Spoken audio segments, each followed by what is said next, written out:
Satu riwayat mengatakan bahwa dahulu di zaman Rasulullah dan zaman sahabat mereka sujud di atas sorban, di atas peci, dan juga mereka sorban sujud tangannya di dalam lengan karena lengan tangan kadang-kadang kan panjang. Jadi dia di atas lengan itu, maka tidak terbuka telapaknya. Ini jumhur. Wa dhahaba Syafi'iyah terakhir, karena waktu dah habis. Wa dhahaba Syafi'iyah berpendapat. Ini Bapak Ibu semua ini. Ada satu riwayat, berarti ini yang ketat ini. Mereka ribut terus nih.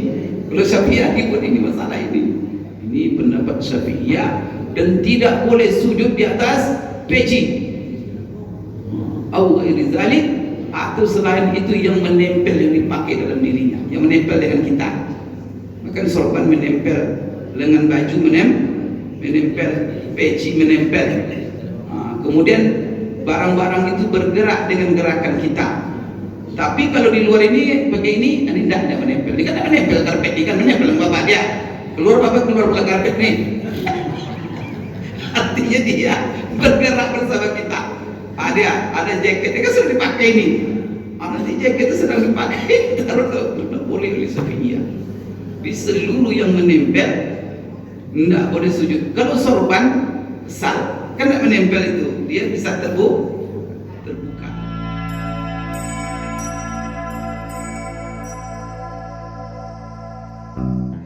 Sekarang kita masuk masalah apa hukumnya membuka dahi ketika sujud. Tidak boleh kena di sini, di atas peci, atau di atas kain sorban, atau ada rambut di sini menghalang. Itu apa hukumnya itu? Kan ini banyak dipersoalkan kan? Kayak minggu Kamis kemarin juga ditanyakan.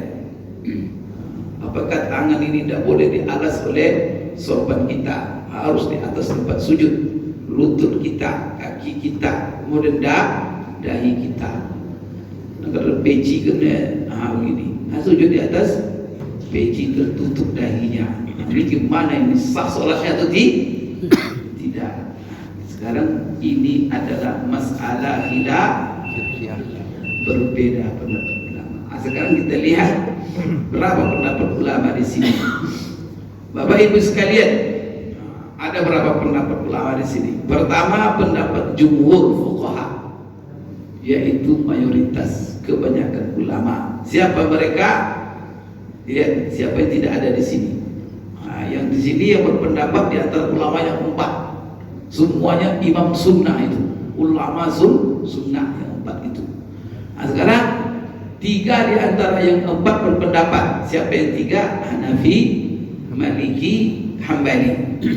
Berarti yang tidak ada di sini siapa? Syafi'i. Siapa yang ketat di sini? Mereka bertiga ini jumhur ulama, ada lagi ulama lain seperti Imam Atha, Imam Tawus, Imam An-Nakhai, Imam Syafi'i, Imam Auza'i. Mereka mengatakan tidak wajib membuka dahi dan 2 tangan, 2 kaki di dalam sujud, dan tidak harus langsung anggota itu ke tempat sujud. Jadi wala tajibu mubasharatu syai'in min hadhil a'dha bil musalla, bal yajuzu sujud ala kammihi wa zainihi wa yadihi wa quru imamatihi wa ghairi dhalik mimma huwa muttasilun bil musalli, bal yajuzu sujud ala kammihi. Di sini kata mereka fil harri au fil baradi, fil bar. Apa artinya ini? Mereka mengatakan jumhur, ya, siapa? Hanafi, Maliki, Hambali. Yang tidak ada Syafi'i. Mereka mengatakan boleh, tidak harus langsung. Boleh dia tidak wajib membuka atau terbuka langsung dahi, 2 tangan, 2 kaki langsung ke tempat sujud, dan tidak wajib langsung anggota-anggota ini ke tempat sujud, tetapi boleh dia sujud di atas umpamanya apa, lengan bajunya, atau ujung bajunya atau ujung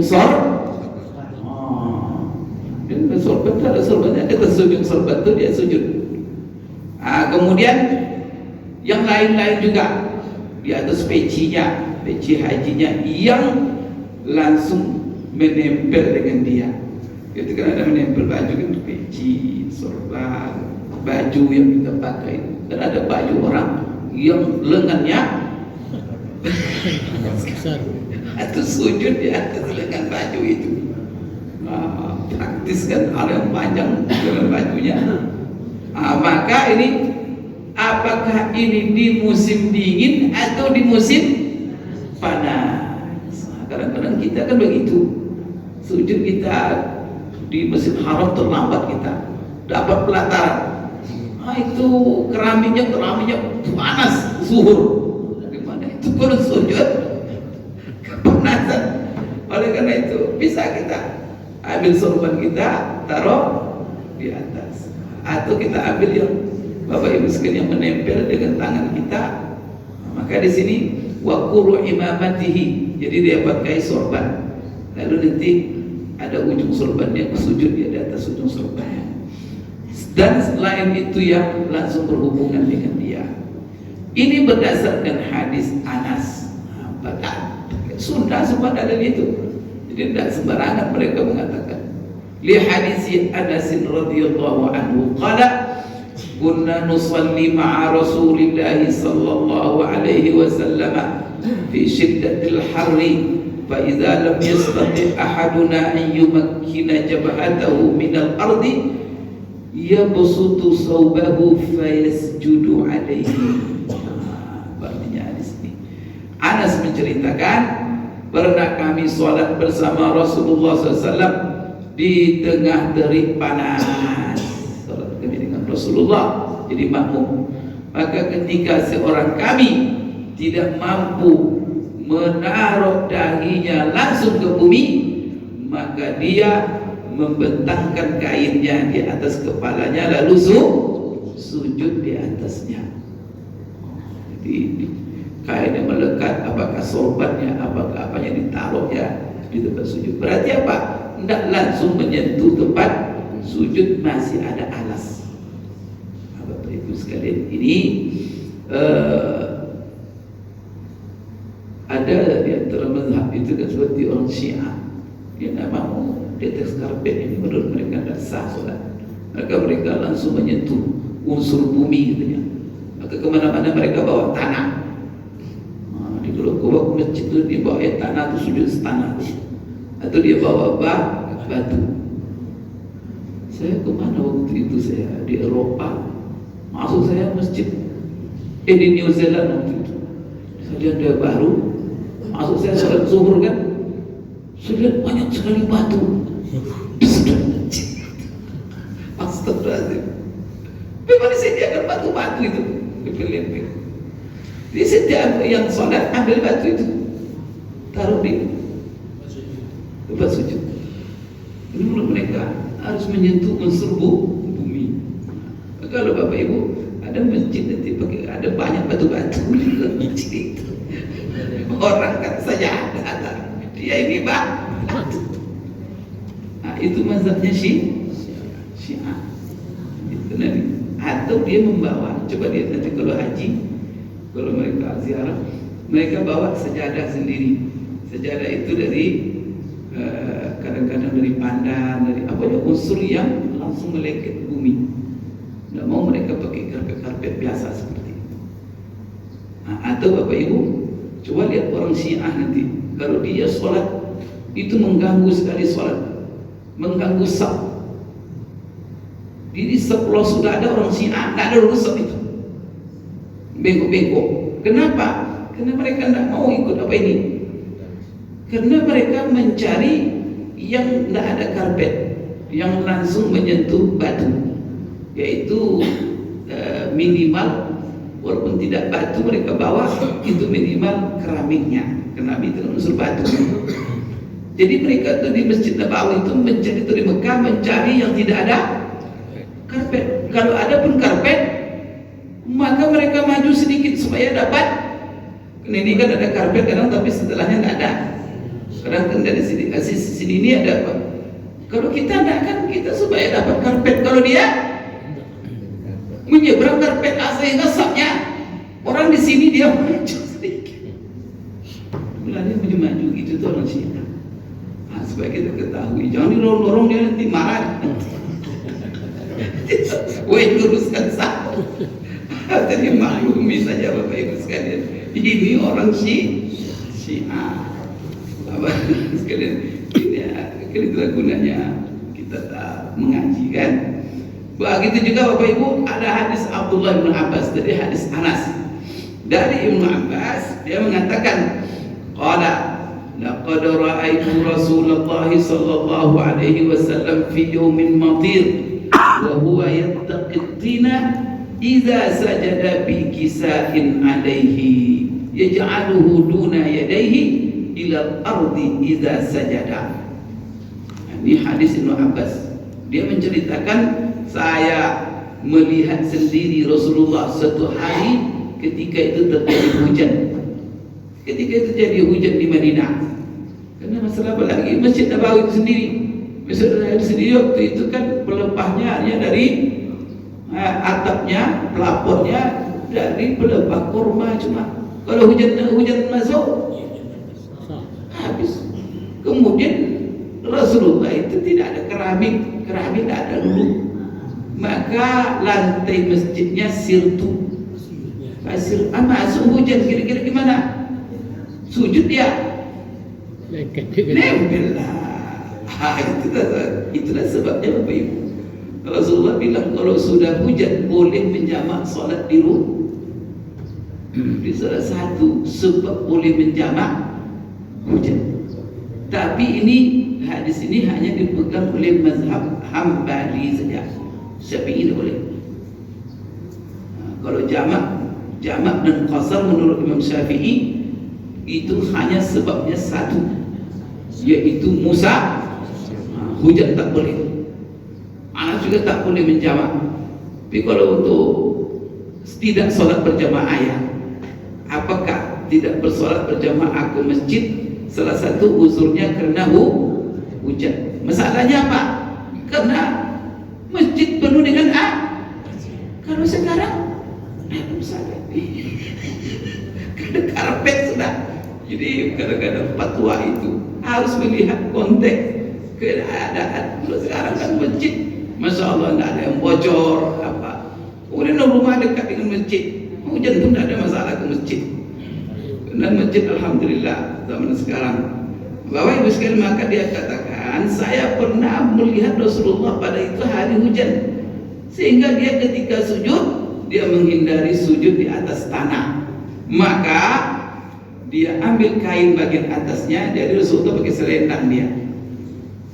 Dia kan di samping dia pakai baju, dia suka pakai ada kisah namanya. Kisah itu kain. Jadi kalau kain ihram kan ada dua itu. Yang di bawah itu namanya izar, yang di atas namanya kisah, kiswa. Maka Bapak Ibu, Rasulullah kadang-kadang dia pakai baju juga, cuma pakai kebanyakan orang India coba lihat kan, di belitnya kisahnya itu ke badannya kadang untuk menghindari dingin ganti jaket. Maka Rasulullah ketika itu dia punya kisah. Lalu ketika dia sujud, kain kisahnya itu ditaruh di kepala supaya tidak menyentuh tanah, sudah tidak lengket tanah di tempat sujud. Berarti apa? Tidak langsung di alasnya. Berarti sujud di atas alas tidak ada masalah. Nah, kemudian di sini yaj'aluhu duna yadayhi al-ardi idza sajad. Kemudian juga kisahnya ini dijadikannya alas tangannya ketika dia sujud. Di waruwiya an Nabi sallallahu annahu sajada ala kuru imamatihi. Juga Rasulullah sallallahu alaihi wasallam pernah sujud di atas kuri itu apa namanya? Kan ada sorban, Pak. Sorban itu ada ujungnya. Kan ada ujung sorban yang muncul. Kadang-kadang di ujung sorban itu dia sujud ditaruhnya. Karena ada yang ujung sorban itu sampai ke bawah. Tapi kalau Rasulullah sifat sorbannya. Jadi sunatnya pakai sorban, jangan digulung seluruhnya, tapi ujungnya dikeluarkan dan ditaruh antara dua bahu di bagian belakang, dan jangan terlalu panjang ke bawah. Itu sudah ada itu dalam hadis, dalam Syama'il Al-Muhammadiyah. Jadi ada kitab yang dikarang oleh Imam Tirmidzi yang disusun menceritakan tentang peri kehidupan Rasulullah SAW. Saya mengaji itu di Masjid Nurul Fajar setiap hari Jumat pada maghrib sampai isya. Sekarang kita membahas tentang masalah kemarin itu masalah Imam Kisah, kain bagian atas Rasulullah SAW. Jadi Rasulullah itu ketika dia meninggal, dia lagi memakai izar dan kisah seperti kain ihram itu. Dia ada kain bawah satu kain, dan kedua-duanya itu sudah usang, dan izarnya sudah kasar, sedangkan kisahnya sudah usang. Begitu dalam hadis itu. Sehingga Imam Nawawi mengatakan, padahal Rasulullah ketika dia meninggal itu negara Islam dalam puncak kemewahannya, udah kaya karena banyak mendapat harta rampasan, tapi dia meninggal di atas kain yang sangat sederhana. Begitulah beliau itu memilih kesederhanaan hidup. Enak buku itu Bapak Ibu, karena menjelaskan itu kehidupan Rasulullah, pakaian Rasulullah bagaimana, makan Rasulullah bagaimana. Jadi Imam Nawawi bilang gitu. Ya berbeda dengan kita kan, apalagi pemimpin kita. Rakyat menderita, dia bermewah-mewah. Rasulullah meninggal di atas kain seperti itu. Kenapa? Dia yang milih, karena dia berdoa, Allahumma ahyini miskinan wa amitni miskinan.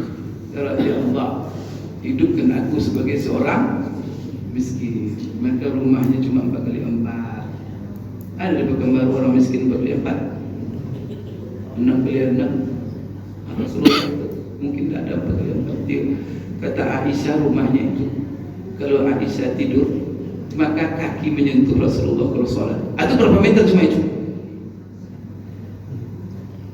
Itulah rumah Rasulullah Sallallahu Alaihi Wasallam. Hidup dia sebagai seorang miskin. Karena dia susah Bapak Ibu, dia pilih. Tapi untuk apa oleh dia? Apakah tidak ada dunia bagi dia? Dunia banyak. Tapi dia pilih bukan untuk dinikmati sendiri. Dibaginya, diberikannya dunia itu kepada orang lain, kepada umatnya. Dia untuk hidup dia sendiri, dia tampil sebagai seorang miskin. Sampai pakaiannya ketika dia meninggal, padahal dia mendapat hadiah pakaian mewah-mewah dari seluruh raja. Coba satu negeri takluk di bawah dia. Sampai Bapak Ibu sudah wilayah itu ke Yordania. Berapa wilayah itu? Wilayah subur. Hasilnya di bawah kekuasaan itu. Kalau Rasulullah mau mewah, apa yang tidak bisa? La ilaha illallah. Bapak Ibu sekalian. Jadi kita ini kadang-kadang kan banyak duit, tapi duit itu apa? Ada orang memilih untuk kesenangan kenikmatan diri, tapi ada orang memilih untuk supaya itu dinikmati di akhirat nanti. Saya biar seadanya saja. Maka apa? Dibagi tinggal kita memilih sekarang ketika rezeki kita. Boleh kedua itu, boleh, tidak ada masalah. Contoh kita Rasul. Tapi kalau kita tidak kan, kadang-kadang sebagian kita susah, itu berat, itu butuh kesabaran. Bapak Ibu sekalian, wa anil Hasan qala, ada juga riwayat dari Hasan, karena ashabu Rasulullah SAW yasjuduna wa aydihim fi siyabihim wa yasjudu rajul ala imamatihi. Maka ini diriwayatkan juga dari Hasan, sahabat-sahabat Rasulullah, ini Hasan bin Husain ya, Hasan bin Ali, bahwa sahabat Rasulullah dulu kalau sujud, tangan mereka di atas kain mereka.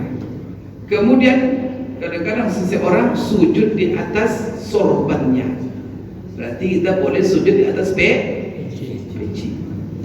Ini menurut berapa tadi? 3 mazhab. Apa itu sekalian? Dalam satu riwayat, kana al-qaumu yasjudu 'ala al-imama wal qaransuwa wa yaduhu fi kammihi. Satu riwayat mengatakan bahwa dahulu, di zaman Rasulullah dan zaman sahabat, mereka sujud di atas sorban, di atas peci, dan juga mereka sorban sujud tangannya di dalam lengan karena lengan tangan kadang-kadang kan panjang. Jadi dia di atas lengan itu, maka tidak terbuka telapaknya. Ini jumhur. Wa dhahaba Syafi'iyah terakhir, ini waktu dah habis. Wa dhahaba Syafi'iyah berpendapat. Ini Bapak Ibu semua ini. Ada satu riwayat, berarti ini yang ketat ini. Mereka ribut terus nih.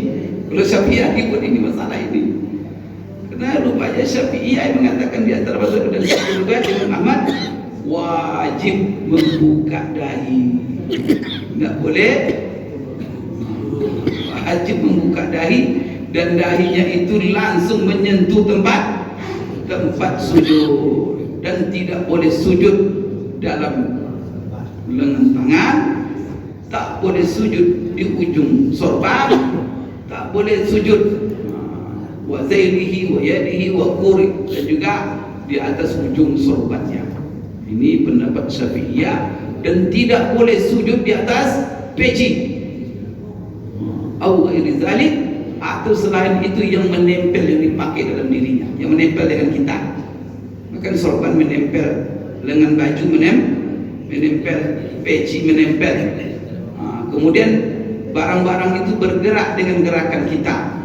Tapi kalau di luar ini begini, ini tidak menempel. Dia kan tidak menempel karpet, dia kan menempel bapak dia. Keluar pula karpet nih.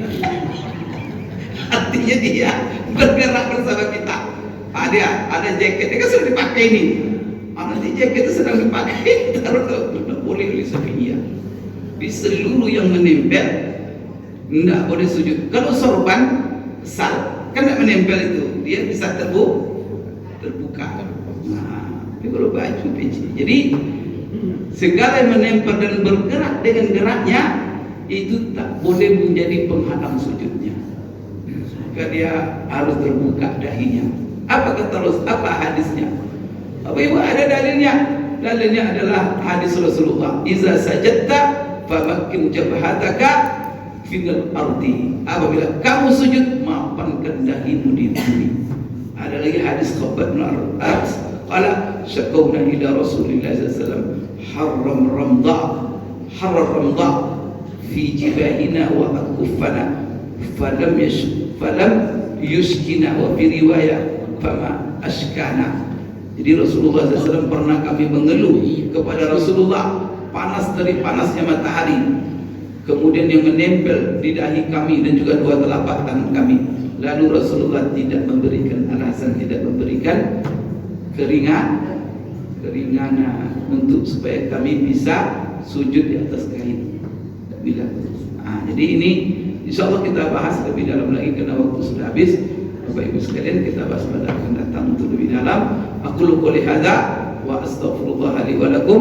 Subhanakallahumma rabbana wa bihamdik asyhadu an la ilaha illa anta astaghfiruka wa atubu ilaik. Assalamualaikum warahmatullahi wabarakatuh.